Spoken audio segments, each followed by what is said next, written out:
The tech world was shaken on December 1st, 2024. Pat Gelsinger, the CEO of Intel, announced his retirement. This wasn't just another executive shuffle. This was a seismic shift for one of the world's most iconic technology companies. Gelsinger's departure came after a tumultuous period for Intel. The company, once a titan of the semiconductor industry, had been struggling.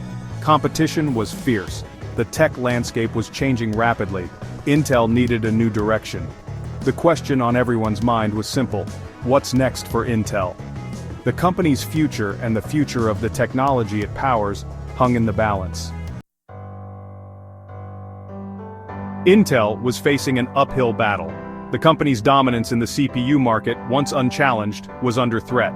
New rivals like NVIDIA were emerging. The demand for AI chips was skyrocketing, and Intel was lagging behind. The financial picture was bleak. Intel's stock had plummeted by more than 50% in 2024. A disastrous earnings report in August revealed a staggering $16.6 billion loss. The company was forced to make drastic cuts, including suspending its dividend and announcing layoffs. Investors were losing confidence. The once mighty Intel seemed to be losing its edge. Something had to change.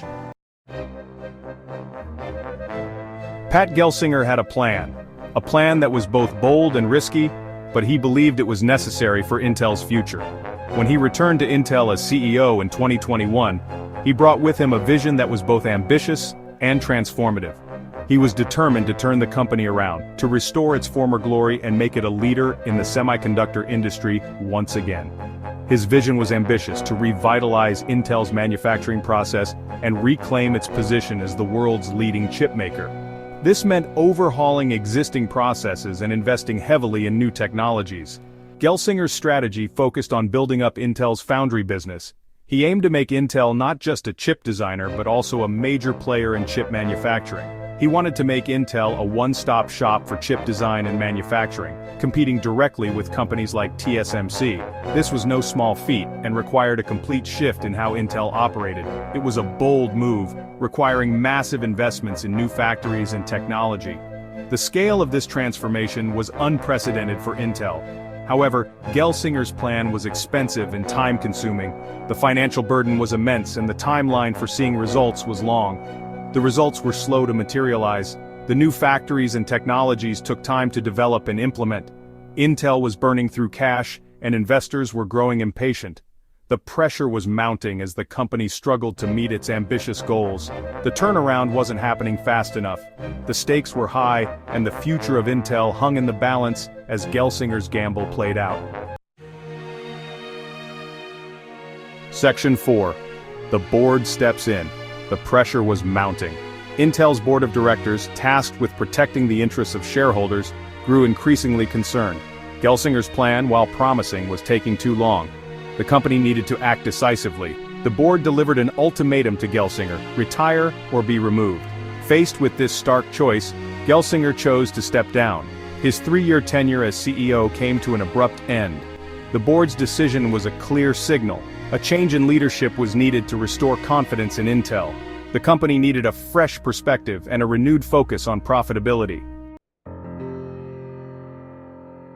Section 5. A legacy forged in silicon.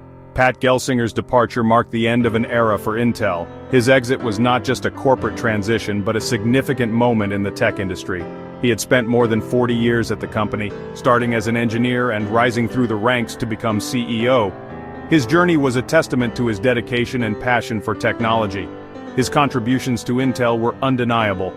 Under his leadership, Intel navigated through some of its most challenging times, always pushing the boundaries of innovation.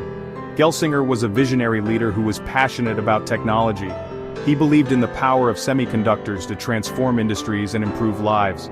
He was instrumental in developing many of Intel's most successful products. His technical expertise and strategic vision were key in driving the company's growth. He was also a tireless advocate for the company and the semiconductor industry as a whole. His efforts helped shape the future of technology and set new standards in the industry. Despite the challenges of his final years, Gelsinger left a lasting legacy at Intel. His leadership during difficult times showcased his resilience and commitment to the company's mission. He had laid the groundwork for a potential turnaround, even if it was not fully realized during his tenure. His vision and efforts continue to inspire the next generation of leaders at Intel. Section 6. Navigating the future. With Gelsinger's departure, Intel faced a new chapter, one filled with both challenges and opportunities. The company was at a crossroads, needing strong leadership to guide it through uncertain times. The board appointed David Zinsner and Michelle Johnston Holthaus as interim co-CEOs. This decision was met with optimism as both leaders had a proven track record of success within the company. Their task was clear: stabilize the company and chart a course for the future. They needed to address immediate concerns while also setting long-term goals. Zinsner and Holthaus brought a wealth of experience to the table. Their combined expertise was seen as a crucial asset in navigating the company through this transitional period. Zinsner, with a strong background in finance, was tasked with getting Intel's finances back on track. His role was critical in ensuring the company remained financially stable. Holthaus, a seasoned engineer, focused on strengthening Intel's product portfolio. Her technical expertise was essential in driving innovation and maintaining Intel's competitive edge. The interim leadership team had a difficult job ahead of them. They were expected to make tough decisions that would impact the company's future. They needed to cut costs, streamline operations, and refocus on innovation. This required a delicate balance of maintaining current operations while investing in future technologies. The future of Intel depended on their ability to navigate the company through these turbulent times. Their leadership would determine whether Intel could emerge stronger and more resilient.